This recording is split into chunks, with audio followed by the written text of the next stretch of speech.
Pangit ng result sa akin na itong hair mask na to mga mima. Kasi alam nyo kung bakit, masyado nang bagsak yung buhok ko.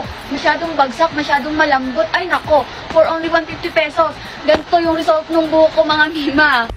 Hi guys, so ito yung nakita ko, isa sa mga viral sa TikTok na products na sobrang effective daw sa hair. At kitang-kita mo naman buhok ni ate na talagang lumambot naman yung hair niya. So, eto guys, ang ating i-review for today's video.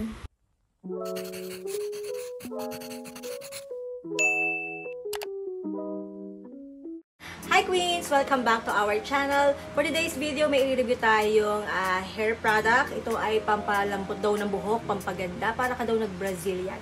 So, nakita ko to guys sa TikTok. Ito ay yung kanilang repair and maintenance hair mask. So, napakalaki niya. Ang mura niya, siguro nasa 149, mga 150. And free shipping pa siya. Ilalagay ko yung link sa description box, yung TikTok, and yung Shopee kung wala kayong TikTok. Doon sa video na pinakikita sa TikTok ay lumambot naman ng bonggang-bongga. Parang bagong rebond yung hair. And syempre, kailangan ko yan. As you can see naman, yung hair ko ngayon. Nakikita ko muna sa inyo aking hair. Ito guys, ang hair ko. Ang hair ko po ay rebonded. Siguro mga ilang months na nakariban yung hair ko. And ito na yung tumubo. Then nag-dry na rin siya. Kita nyo naman. Ito yung video na yung totoong itsura ng hair ko kapag nakatalikod. So ganyan siya. Maayos-ayos naman to pagka after kong maligo. Pero pagka halimbawang nagtagal na at kinabukasan, ganyan na po yung itsura niya. Mahirap suklayin. Matigas. See? Guys, parang siyang walis. Gusto ko naman na kahit hindi ko siya ipariband, ay malambot at shiny. Yan pa rin guys, hindi siya shiny oh. The-claim ng product na to na ito daw ay soothing, nourishing formula helps repair damaged hair and also maintains hair in good condition.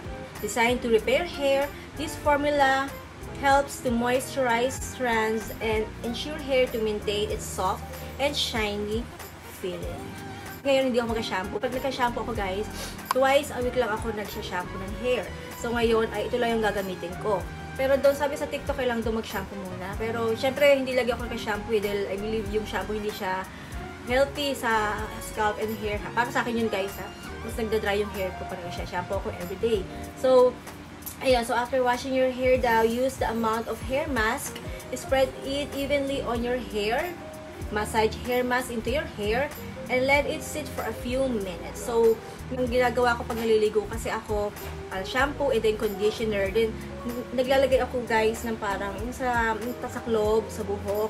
And then, tsaka ako nagwawash na ako ng body, nagsasabon, at kung ano pa man. So, kaya naman matagal ko talaga na ibababad yung conditioner sa aking hair. So, yan po. Maliligo muna ako guys. And, I will be right we're back and ayan na, nakaligo na ako, nakapagpatayo na rin ako. As you can see, mas nag-behave yung hair ko guys. Ayan. So okay siya for me. Rebonded ko na hair, parang bumalik siya sa dati na maganda, na parang bagong rebond. Ayan na guys.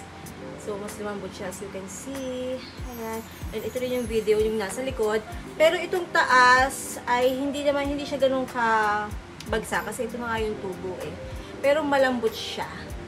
Ayan. So, ito ay highly recommended ko sa mga naka-rebond. Tapos, nag-dry na yung hair. So, pwede nyo lang maibalik yung dati yung hair na soft, shiny. So, you can see naman. And yung mga hair talaga na dry, siguro eventually, saka gagamit nyo, gaganda and mas lalabot yung hair nyo. Kasi ito yung sa akin, no? Ito yung taas. Ayan. So, okay naman yung taas kasi kanina, diba? Ito, nasa-behave siya, oh. So, ito lang kasi talaga yung medyo, parang magaan ko na hair kasi maliit siya guys. So ginagawin ko, gaganahin ko na lang siya at hindi na siya kita. And then, meron naman ako dito ginagamit na pampabehave lalo ng hair, yung hair polish. Ito yung ginagamit ko everyday para mawala yung mga dito, frizzy. Actually, nabawasan nga siya, oh. Hindi na katulad siya kanina. So, nalagyan ko lang siya ng ganito para mas mag-behave siya. Dito lang sa taas.